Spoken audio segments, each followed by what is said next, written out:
आज हम ग्रंथराज समय सार के अध्ययन की शुरुआत करने जा रहे हैं। समय सार जैन तत्व ज्ञान का सर्वोत्कृष्ट ग्रंथ है। इसकी रचना आज से 2000 वर्ष पूर्व आचार्य कुंदकुंद ने की। आचार्य कुंदकुंद जैन जगत के सर्व प्रधान आचार्य रहे हैं और इनकी महिमा का अंदाज हम केवल इस बात से लगा सकते हैं कि हम रोज मंगल पाठ में बोलते हैं, मंगलम भगवान वीरो, मंगलम गौतमो गणी, मंगलम कुंद कुंदारियो, जैन धर्मोस्तु मंगलम। भगवान महावीर गौतम गणधर स्वामी के बाद यदि हम पूरे आचार्य परंपरा में किन्हीं आचार्य का नाम लेते हैं तो वे आचार्य कुंद कुंद आचार्य हैं। महान आचार्य जिन्होंने हमें सही तत्व ज्ञान दिया, जिन्होंने हमें दृशा दी, दृष्टि दी, आत्मा का बोध कराया। आचार्य कुंद ने 84 पाहुड़ों की रचना की। उन 84 पाहुड़ों में सबसे प्रमुख समय सार। इनके 5 ग्रंथ मुख्य ग्रंथ माने जाते हैं: समय सार, प्रवचन सार, पंचास्तिकाय, नियम सार और अष्टप्राभृत। लोग इन्हें पंच परमागम के रूप में भी जानते हैं। लेकिन इन्होंने अन्य अनेक ग्रंथों की रचना की जो 84 थी और वो 84 प्राभृत के नाम में जाना जाता था। इन्होंने 10 भक्तियों की भी रचना की और अन्य अनेक ग्रंथों की रचना की। ऐसे महान आचार्य कुंद के द्वारा विरचित इस समय सार की आज हम शुरुआत करने जा रहे हैं। समय सार, समय का अर्थ अनेक अर्थ में समय शब्द प्रयुक्त है। समय का प्रसिद्ध अर्थ काल तो है ही, समय का अर्थ आगम भी होता है, पर यहाँ समय का मतलब है आत्मा।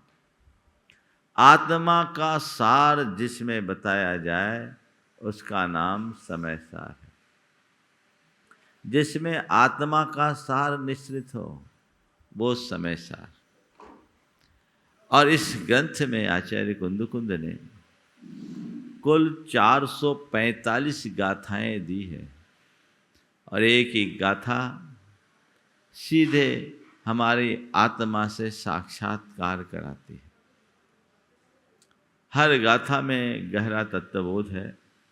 इस समय सार के 2 टीकाएं आज मुख्य रूप से उपलब्ध है। एक आचार्य अमृत चंद्र कृत आत्मक ख्याति टीका और दूसरी आचार्य जयसेन कृत तात्पर्य वृत्ति नाम की टीका। दोनों टीकाएं अपने आप में महत्वपूर्ण हैं, लेकिन तुलनात्मक रूप से समय सार का हाथ अगर हमें जानना है तो हमें आचार्य जयसेन की तात्पर्य वृत्ति से ज़्यादा सुविधा है। 2 तरह की टीकाएं होती है, एक दंडान्वय टीका और एक पद खंडना रूप टीका। दंडान्वय टीका यानी किसी भी गाथा को लो और सीधे उसकी व्याख्या शुरू कर दो। इसमें हमें गाथा का शब्द नहीं भाव पकड़ में आता है। पर पद खंडना रूप जो टीका लिखी जाती है उसमें एक एक शब्द की व्याख्या होती है। वो पद खंडना रूप टीका होती है, जिसे खंडान्वय टीका भी कहा जाता है। तो वो खंडान्वय टीका पद खंडना रूप है और उस खंडान्वय टीका में हमें एक एक शब्द का अर्थ समझ में आता है। मैं कोशिश करूँगा मूल गाथाओं के माध्यम से आचार्य कुंद के हार्द को समझने और समझाने की, और उसके साथ जहाँ कहीं टीका की आवश्यकता होगी मैं टीकाओं का भी आलम्बन लूँगा। करने को तो मैं एक एक शब्द से टीका का भी उल्लेख कर सकता हूँ, पर मैं चाहता हूँ कम समय में पूरा सार सबको प्राप्त हो। आप सबका सौभाग्य है कि आप सबको एक लंबे अंतराल के बाद समय सार के अध्ययन का अवसर मिला। समय सार का अध्ययन करना जिस किसी से कभी मत करना। एक साधारण व्यक्ति से जब समय सार का अध्ययन करोगे तो उससे तुम्हें वह अर्थ नहीं मिलेगा जो मिलना चाहिए।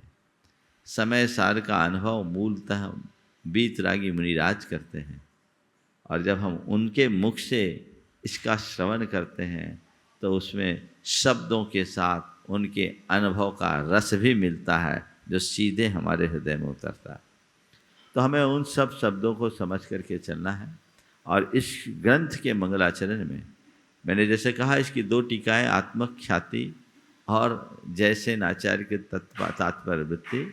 आत्मख्यातिकार ने इनकी कुल 415 गाथाएँ ली है और जयसेन आचार्य ने तात्पर्य वृत्ति में 445 गाथाएँ ली। तो ये दोनों में अंतर है।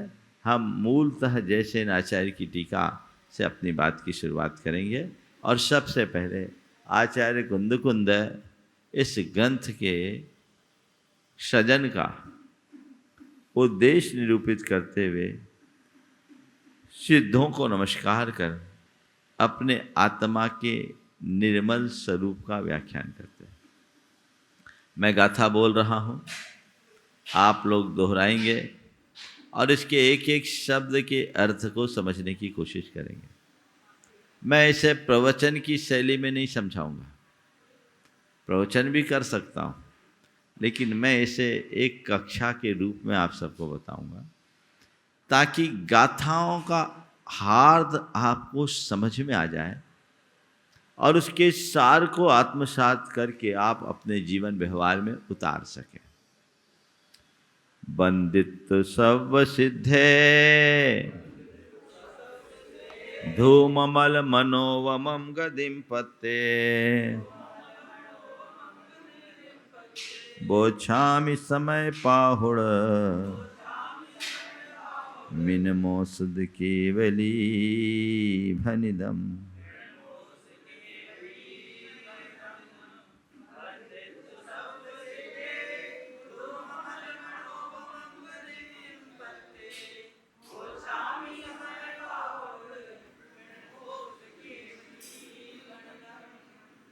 बंदित्व बंदित्वा नमस्कार करके, नमस्कार करके, किन्हें नमस्कार करके? सब सिद्धे, सभी सिद्धों को नमस्कार के। जिनके पास कुंद कुंद भारती है उसमें समय सार निकाल ले, कुंद कुंद भारती में उसमें समय सार निकालिएगा तो मिल जाएगा। बंदित्व नमस्कार करके, किन्हें? सब सिद्धे, सभी सिद्धों को। वो सिद्ध कहाँ है? ध्रुवम अमलम अनुओमम गदिम पत्ते। ध्रुव शाश्वत अविनाशी, अमल निर्मल पवित्र विशुद्ध, अनुपमम उपमातीत अनुपम, गदिम पत्ते गति को प्राप्त। ध्रुव शाश्वत अविनाशी, अमल निर्मल और अनुपम गदिम पत्ते गति को प्राप्त। सब सिद्धे वंदित्व, सभी सिद्धों को नमस्कार करके। समय पाहुड़म बोछामि, मैं समय प्राहुड़ नामक ग्रंथ को कहूंगा। किसको कहूंगा? किसको क्या करके करूंगा? ध्रुव अमल अनुपम गति को प्राप्त सब सिद्धों को नमस्कार करके समय प्राभृत को कहूंगा। बोछामि कहूंगा, किसे? समय पाहुड़म। कौन सा समय प्राभृत? इनम, जिसकी मैं चर्चा कर रहा हूं। इदम कहां से आया? सुध केवली भनिदम, जिसे शुद्ध केवली ने कहा है। ओ भव्यों, तुम सुनो। मैं इस समय प्राभृत नामक ग्रंथ को कहूंगा जिसे शुद्ध केवलियों ने कहा है। ठीक है, गाथा के अर्थ पर पुनः ध्यान दें। ध्रुवम अमलम अनोवमम गदिम पत्ते। ध्रुव निर्मल अनुपम गति को प्राप्त सब सिद्धे वंदित सभी सिद्धों को नमस्कार करके इनम समय पाहुणम बोच्छामी, मैं इस समय प्राभित नामक ग्रंथ को कहूँगा ओ भव्यों, जिसे शुद्ध केवली भनिदम, जो शुद्ध केवली के द्वारा कहा गया है। तो शुद्ध केवली के द्वारा प्रतिपादित मैं उस ग्रंथ का उल्लेख करूँगा, समय सार का उल्लेख करूँगा, समय प्राभित नाम के साथ का कथन करूँगा। किसको नमस्कार करके? सिद्ध परमात्मा को नमस्कार करके। मैं समझता हूँ इस गाथा में और अधिक व्याख्या और विवेचना की आवश्यकता संभवतः नहीं है। करने को तो 1 घंटा इसके एक एक पद पर व्याख्या की जा सकती है, पर मैं चाहता हूँ अभी उतना ही परोसा जाए जितना आप सबको हृदयंगम हो सके। तो ये मंगलाचरण है। आगे ध्रुव सिद्ध परमात्मा कैसे हैं, इनका यथा प्रसंग उल्लेख आएगा और मैं वहाँ विस्तार से चर्चा करूँगा। जिस सिद्ध परमात्मा को हम नमस्कार कर रहे हैं, वे सिद्ध परमात्मा कहाँ हैं? सिद्ध लोक में तो हैं ही, हमारे भीतर भी है। कहाँ है? ठीक है, तत्वतः मेरे भीतर भी वही सिद्ध परमात्मा है, लेकिन हमें उसका पता नहीं है।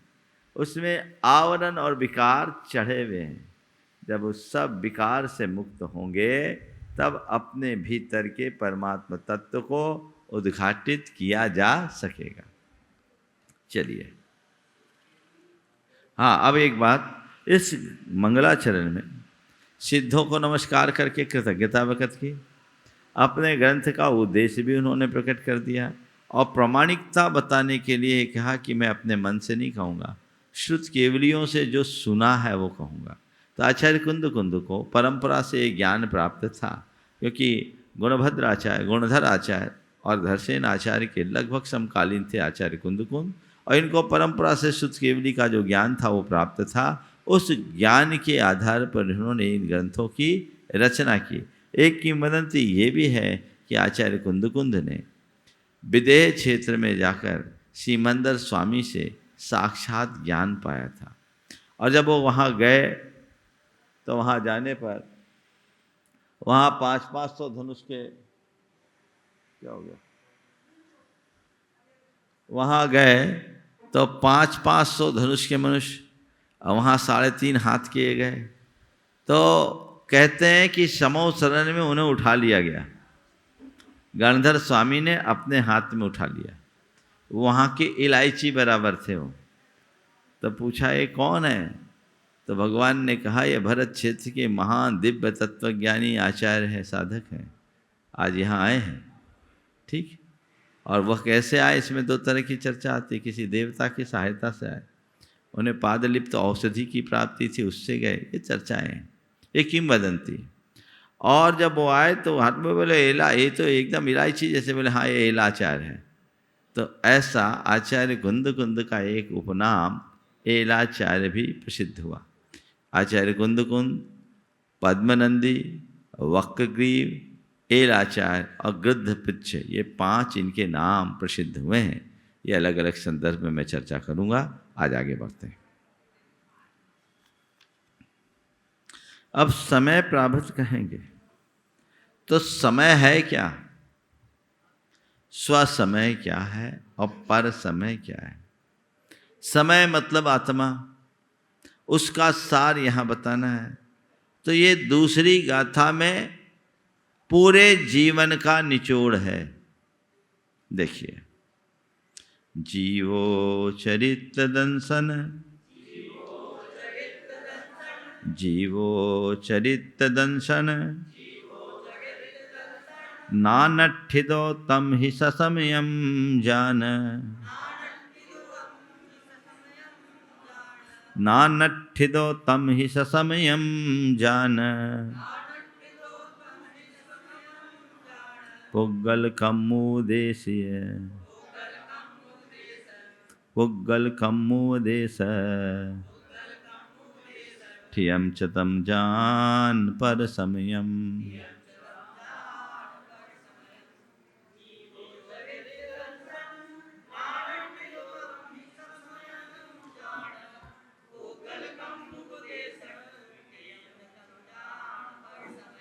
समय का मतलब आत्मा। अरे आत्मा दो तरह, स्व समय और पर समय। स्व समय कौन? चरित नान दंसन ठिदो जीवो ही ससमयम जानम। यद जीवो चरित नान दंसन ठिदो तम ही ससमयम जानम। जो जीव दर्शन ज्ञान और चरित्र में स्थित है उसे स्व समय जानो। और पुग्गल कम्मुवदेशठ्यम, पुद्गल कर्म के व्यपदेशों में यानी उपदेशों में स्थित होकर जो रहता है, तम पर समयम जाना, उसे पर समय जानो। मतलब क्या हुआ? पूरे समय सार का निचोड़ इस एक गाथा में है। जो जीव दर्शन ज्ञान और चरित्र में स्थित है उसे ससमय जानो, और जो पुद्गल कर्म के उपदेश में स्थित है उसे पर समय जानो। है ना? इसका मतलब अब पहले आपको दर्शन ज्ञान और चरित्र का अर्थ बताना होगा, पुद्गल कर्म उपदेश का अर्थ बताना होगा, तब समझ में आएगा कि दर्शन ज्ञान चरित्र में स्थित जीव कौन है। तब समझ पाओगे स्व समय कौन है, और तभी समझोगे पुद्गल कर्मोपदेश क्या है और उसमें स्थित जीव पर समय क्यों है ना? क्या है? दर्शन ज्ञान और चरित्र। चूंकि ये सब समय सार का स्वाध्याय करने वाले लोग हैं, इन तीनों शब्दों से परिचित लोग होंगे। हमारे यहाँ एक प्रसिद्ध सूत्र है, सम्यक दर्शन ज्ञान चारित्राणि मोक्ष मार्ग। जब हम दर्शन ज्ञान चारित्र की बात करते हैं तो इसका हमारे इसकी दो तरह की व्याख्या होती है। एक दर्शन ज्ञान चारित्र अर्थात व्यवहार दर्शन ज्ञान चारित्र, और दूसरा निश्चय दर्शन ज्ञान चारित्र। एक बार जब हम दर्शन ज्ञान चारित्र की बात करते हैं तो हमें बताया जाता है तत्व का श्रद्धान करना सम्यक दर्शन है, उनका ज्ञान करना सम्यक ज्ञान है, और तत्व के श्रद्धान और ज्ञान के साथ सदाचरण रूप जो आचरण है उसका नाम सम्यक चारित्र है। तो ये दर्शन ज्ञान और चारित्र इसमें जो स्थित है वो स्वसमय बोलते नहीं। यहाँ तत्व 7 तत्व मुझसे भिन्न है, उसका ज्ञान भी मुझसे भिन्न है और आचरण भी मुझसे बाहर है। ये पुद्गल कर्म व्यपदेश में है, ये स्व समय नहीं है, ये व्यवहार मोक्ष मार्ग है। स्व समय नहीं, ये व्यवहार मोक्ष मार्ग है। निश्चय मोक्ष मार्ग में स्व समय है। दर्शन यानी आत्मा के श्रद्धान का नाम सम्यक दर्शन, आत्मा के ज्ञान का नाम सम्यक ज्ञान, और आत्मा में स्थिरता रूप आचरण का नाम सम्यक चारित्र। जब हमारी चेतना आत्मश्रद्धान ज्ञान और आचरण में केंद्रित होकर आत्मा में टिकती है तो उस ध्यान की अवस्था का नाम निश्चय मोक्ष मार्ग है, और यही स्व समय है।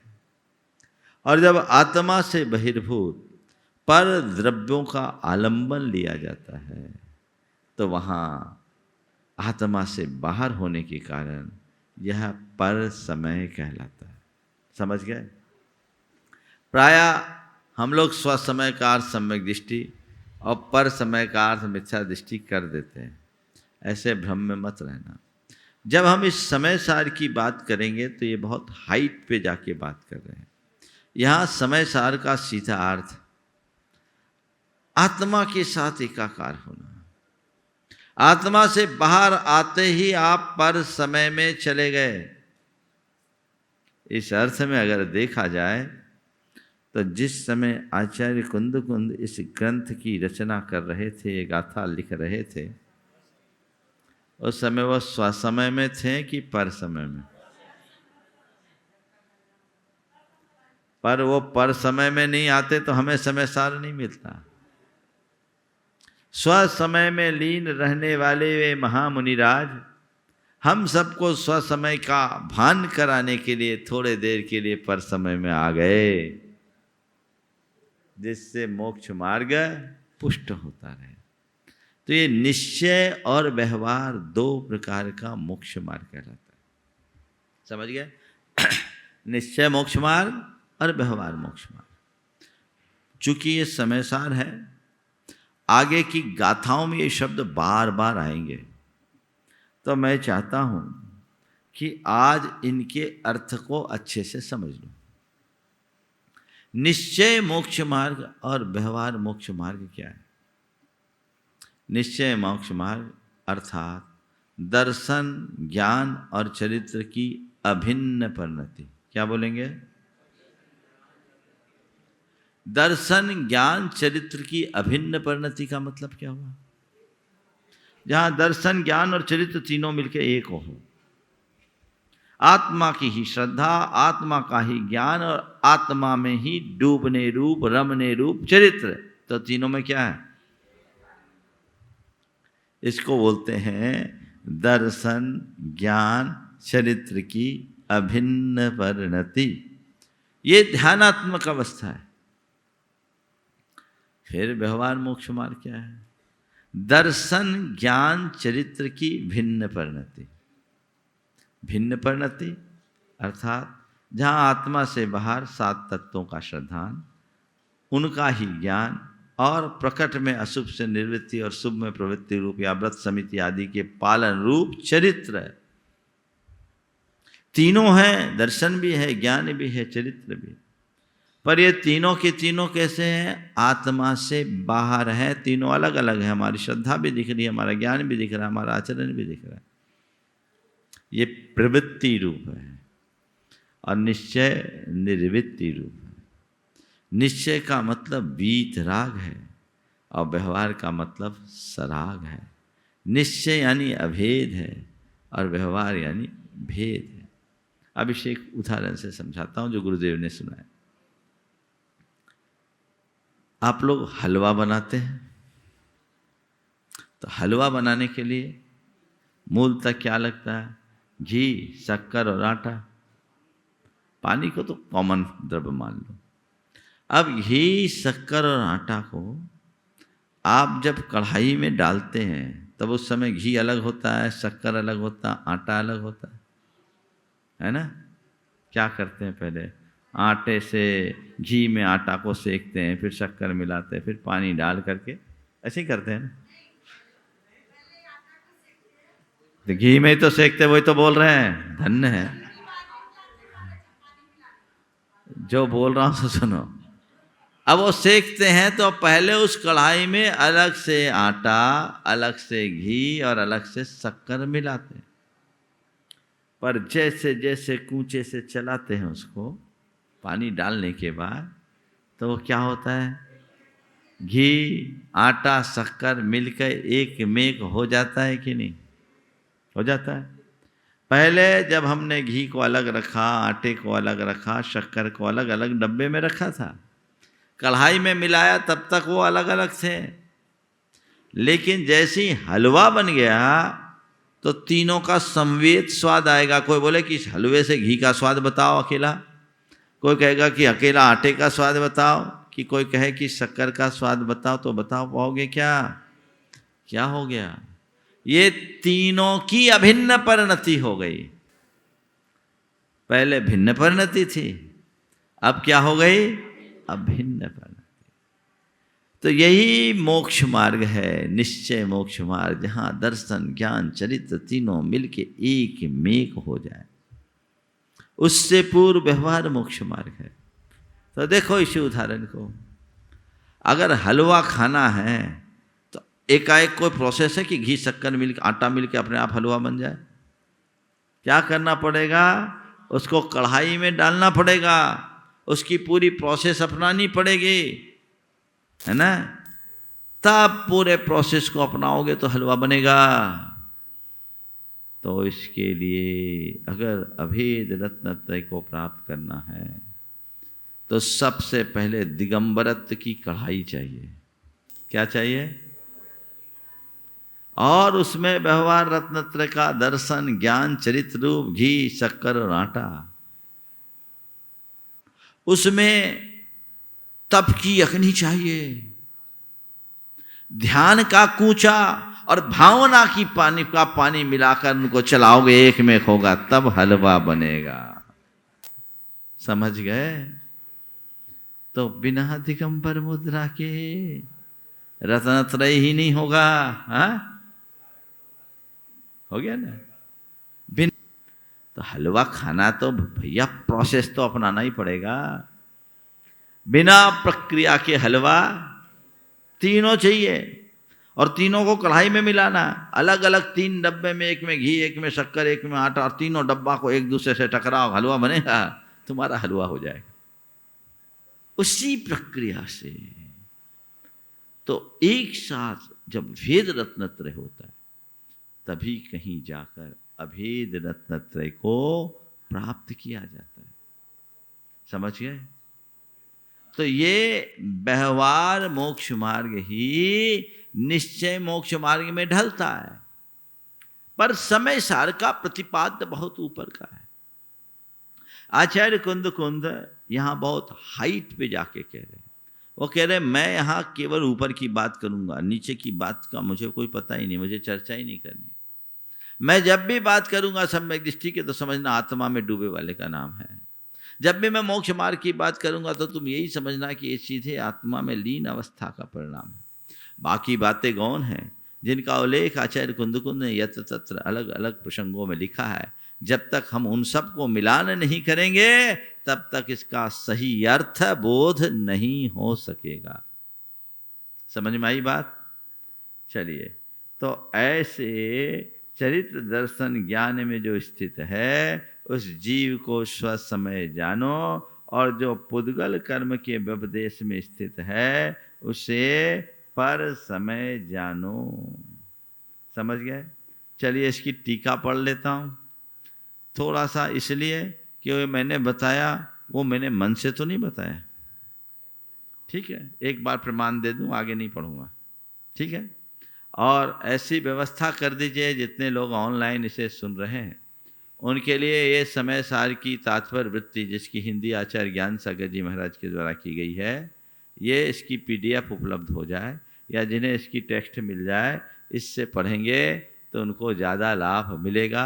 ये सूचना आप सब तक पहुंचा दें।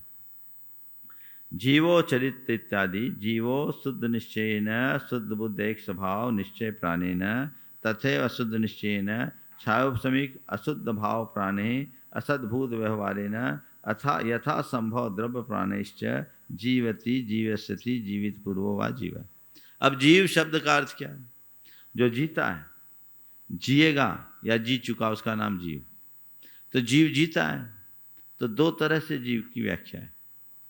कह रहे शुद्ध निश्चय ने से शुद्ध बुद्ध एक स्वभाव वाले निश्चय प्राणों के द्वारा। अब आपके सामने एक शब्द आया, शुद्ध निश्चय ने, इसकी चर्चा आज नहीं करूंगा, कल करूंगा। फिर अशुद्ध निश्चय न छायोपशमिक अशुद्ध भाव प्राणे, अशुद्ध निश्चय ने से छायोपशमिक अशुद्ध भाव प्राणों के द्वारा, और असद्भूत व्यवहार न यथा संभव द्रव्य प्राणी, असद्भूत व्यवहार से द्रव्य प्राणों के द्वारा। चलो 3 शब्दों की छोटी सी व्याख्या भी करता हूं, फिर इन नयों की चर्चा अलग से करूंगा। शुद्ध निश्चय ने, अशुद्ध निश्चय ने और असद्भूत व्यवहार ने, ये 3 शब्द आपके सामने आए। इनका अर्थ क्या है? शुद्ध निश्चय ने अर्थात जो वस्तु के तात्विक शुद्ध विकार रहित स्वरूप को अपना विषय बनाए, उसका नाम शुद्ध निश्चय ने। शुद्ध निश्चय ने द्रव्य की शुद्ध अवस्था को अपना विषय बनाता है। तो जब हम द्रव्य की शुद्ध अवस्था की बात करेंगे, तो शुद्धि की दृष्टि से तो आत्मा चैतन्य स्वरूप है। तो जो अपने शुद्ध बुद्ध एक स्वभाव रूप चैतन्य रूप निश्चय प्राण के द्वारा जीता है। अशुद्ध निश्चय ने, अशुद्ध निश्चय ने का मतलब जो जीव के विकारी परिणामों को अपना विषय बनाता है, उसको बोलते अशुद्ध निश्चय ने। तो जो हमारे अंदर राग द्वेष आदि के भाव और विकार होते हैं, वो आत्मा के विकार हैं, कर्म के निमित्त से उत्पन्न हुए विकार हैं। इनको विषय बनाने वाला न अशुद्ध निश्चय ने। असद्भूत व्यवहार ने, और एक शब्द आएगा सद्भूत व्यवहार ने। मैं एक बार पूरी इनकी चर्चा करूँगा ताकि आप लोगों का कंसेप्ट क्लियर हो जाए। लेकिन असद्भूत व्यवहार ने और सद्भूत व्यवहार ने ये दो अलग अलग शब्द हैं। असद्भूत का मतलब है जो भेद में अभेद करे, और सद्भूत जो अभेद को भेद करे। यहाँ प्रकरण असद्भूत व्यवहार नहीं का है। तो हमारे आत्मा के साथ जो हमारे प्राण हैं, आयु, इंद्रिय बल, उच्छ्वास आदि, इन प्राणों का कोई संबंध नहीं, वो जुदा है, आत्मा जुदा है। लेकिन फिर भी हम जब इस नए की चर्चा करते हैं तो दोनों को मिला के एक कर देते हैं। तो अशुद्ध निश्चय नए से जो अपने अपने योग्य द्रव्य प्राणों के द्वारा जीता है, जी चुका है, जिएगा, उसका नाम जीव है। अब उलझन में मत पड़िए, आप इतनी बात अपने दिमाग में रखिए, जो द्रव्य और भाव प्राणों के द्वारा जीता है, जिएगा और जी चुका है, उसका नाम जीव। इतनी बात तो पकड़ में आएगी, बाकी बातें आगे आएगी।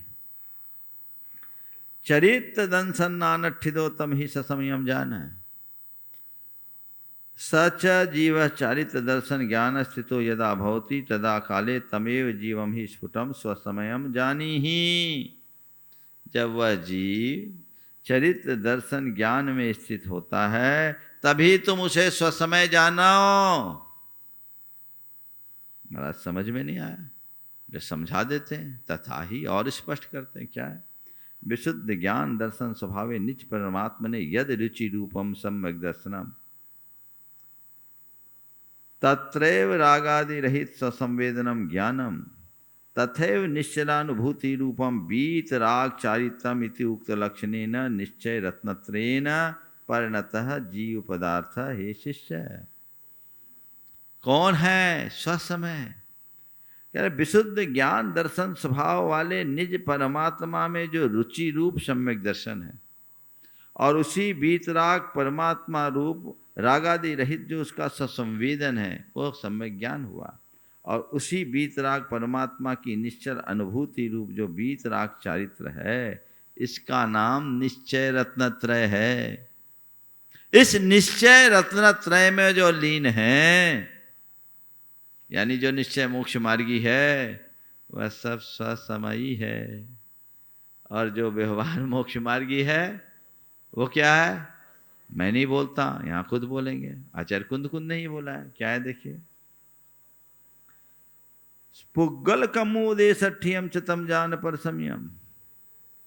क्या अर्थ हुआ? पुद्गल कर्मोपदेश स्थितम तम च तमेव जानी ही पर समयम। वही जब पुद्गल कर्म के उपदेश में स्थित है तो उसे ही तुम पर समय जानो। तद्यथा और स्पष्ट करते हैं, पुद्गल कर्मोदयन जनिता ये नारकादि उपदेशा व्यपदेशा संज्ञा पूर्वोक्त निश्चय रत्नत्रया भावात् तत्र यदा स्थितो भवति अयम जीवः तदा तम जीवम पर समयम जानी ही इति। पुद्गल कर्म के उदय से जो नर नारकादि रूप पर्याय हैं, उनमें यह जीव जब निश्चय रत्नत्रय के अभाव में स्थित होता है तब उसे तुम पर समय जानो। इस प्रकार स्वसमय पर समय लक्षणम ज्ञातव्यम। इस प्रकार स्वसमय और पर समय के लक्षण को जानना चाहिए। समझ में आ गया? पुद्गल कर्म के निमित्त से उत्पन्न जो संज्ञाएं हमें मिली है वे सब आ जाएंगे। आत्मा से बहिर्भूत जितने भी द्रव्य हैं वे सब पर समय होंगे। ठीक, आगे आएगा। आचार्य गुरुदेव ने समय सार का बहुत लालित्यपूर्ण पद्यानुवाद किया है, और हम आज 2 गाथा पढ़े हैं। दोनों गाथा के पद्यानुवाद के साथ आज के इस स्वाध्याय को विराम देंगे। मैं वंदना कर उन्हें शिव को, मैं वंदना कर उन्हें शिव को पधारे, जो सिद्ध हैं अतुल अव्यय सौख्य धारे। भाई मैं एक लाइन बोलता हूँ, आप लोग बोलिए फिर से। मैं वंदना कर उन्हें शिव को पधारे, जो सिद्ध हैं अतुल अव्यय सौख्य धारे।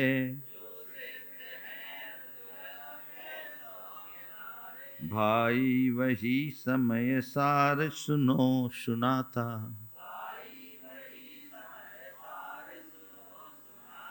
जो भद्र बाहु सुध केवल ने कहा था,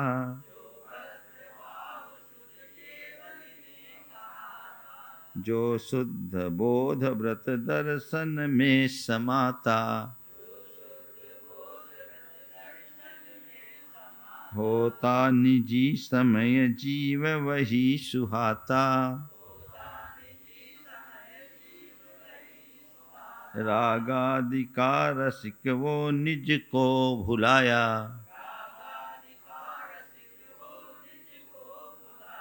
माना गया समय में समया पराया। इत्तलम। ठीक है, चलिए इतना ही रखें। 3:30 बजे का समय सुनिश्चित है और लगभग 40 मिनट का ये स्वाध्याय रोज चलेगा। ये वाली पुस्तक सबको दिखा दी जाए। आचार्य ज्ञान सागर जी की है, जो कहाँ से प्रकाशित है? हाँ, भगवान ऋषभदेव ग्रंथमाला संघी जी से भी निकली है और रेवाड़ी से भी प्राप्त। रेवाड़ी से ये नहीं है, दूसरी है। और आप लोग इसे जहाँ भी उपलब्ध हो, अथवा PDF इसकी उपलब्ध जल्दी से हो जाएगी, आप उससे काम चला सकते हैं। हाँ, ब्रह्मचारी राकेश जी ने भी इस पर काम किया है, और ज्ञानोदय प्रकाशन, वो सिद्धायतन सागर, उनसे भी ये उपलब्ध हो सकती है, उनसे PDF भी मंगाई जा सकती है। इसको उपलब्ध करें। जावानी के ज्ञान थे सुझे लोकालो, शोभानी मस्तक धरू सदा देत हूँ ठो, हे जिन मानी भारती तो है जपो दिन रैन, जो तेरो शरणाग है सो पावे सुख चैन।